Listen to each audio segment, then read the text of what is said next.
भागवत क्या है? पहली बात तो भैया गंगा के किनारे ही ये भागवत कथा सबसे पहली बार करी गई थी, तो क्या संगति है कि गंगा और भागवत दोनों हम साथ में लिए चल रहे हैं। भागवत को भी गंगा ही कहा गया है।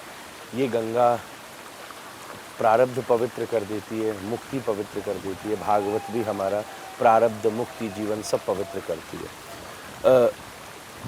एक लाइन में मैं जवाब दूं तो भगवान ने जो कहा ये वही भगवता प्रोक्ता, भगवान के द्वारा जो कहा गया उसको भागवत कहा जाता है। सीधा भगवान ने, ये इसकी व्याख्या भागवत में ही लिखी है एकादश स्कंद में, ये वही भगवता प्रोक्ता, भगवान ने जिसको कहा।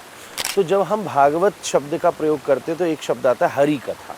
हरि कथा मतलब हरि के बारे में कथा नहीं, हरि के द्वारा कही हुई कथा।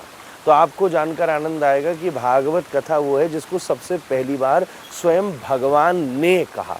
तो भगवान ने जिसको कहा उसको भागवत कहते हैं। ऐसे तो लाखों अर्थ हैं। दूसरा एक और अर्थ बड़ा श्रेष्ठ है जो कि पूरी भागवत की कथाओं में भी देखने में आता है। भक्ति, भक्त, भगवंत और गुरु, इन चार चीज़ों को भागवत कहते हैं। जहाँ भक्ति की चर्चा हो, भक्तों की चर्चा हो, भगवान की चर्चा हो और गुरु की चर्चा, ये चार जगह चार चीज़ एक साथ मिल जाए, उसी का नाम भागवत है।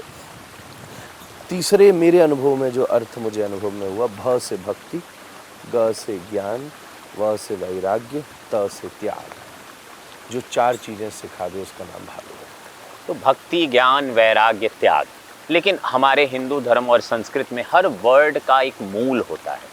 तो अर्थ स्वरूप तो हम ये समझ सकते हैं कि जो भगवान के मुंह से कही गई कथा है वो भागवत है, लेकिन ये शब्द का भी कोई स्पेसिफिक अर्थ है या संस्कृत ने? हाँ, ये यही है कि भगवान के द्वारा, ये वही भगवता प्रोक्ता, जिसने भगवान को कहा, भगवान ने जिसको कहा, भगवान के मुख से जो निसृत हुई उसी का नाम। जैसे जो षड भगों से युक्त होता है उसको भगवान कहते हैं। षड भगों से युक्त भगवान के मुख से जो बात ज्ञान दिया गया उसी को भागवत।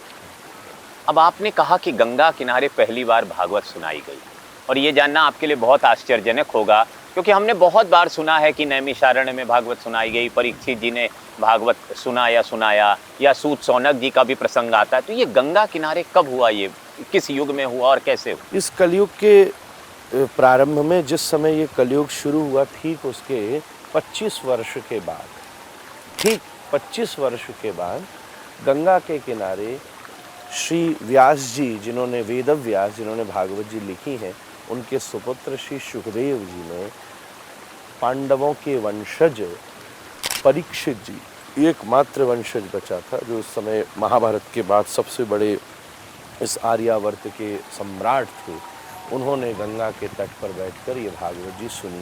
इसको लेके दो संस्मरण प्राप्त होते हैं। एक संस्मरण प्राप्त होता है कि एक नगर है शुक्रताल। शुक्रताल में, शुक्रताल है वैसे उसका नाम, पर उसको कई जगह शुकताल भी कहा गया। तो कई संतों की, अब हम लोग तो संतों से ही सीखते हैं, तो कई संतों की ये भावना है कि वहीं पर परीक्षित ने भागवत जी सुनी थी। परंतु इसमें मतभेद है, और दूसरा मत मुझे भी ज़्यादा अच्छा लगता है क्योंकि वहाँ मूल गंगा का प्रवाह नहीं है, मूल गंगा का प्रवाह यहाँ है। तो ऐसा भी मत है कि ऋषिकेश में ही एक स्थान है जहाँ पर परीक्षित के द्वारा, क्योंकि जब कोई विपत्ति में आएगा तो ऐसे ही स्थान का चुनाव करेगा, सुखदेव जी के द्वारा। तो हम जहाँ भागवत की बात कर रहे हैं, आई वुड कॉन्ग्रेचुलेट यू भाव भैया, शायद ये भागवत से संबंधित कोई पहला साक्षात्कार कह लें, इंटरव्यू कह लें, पॉड जो स्पेसिफिकली भागवत है। और हम लोग प्रयास करेंगे कि ये थोड़ी देर में भागवत के पूरे रहस्य को खोल दें। वो ऋषिकेश में कही गई है।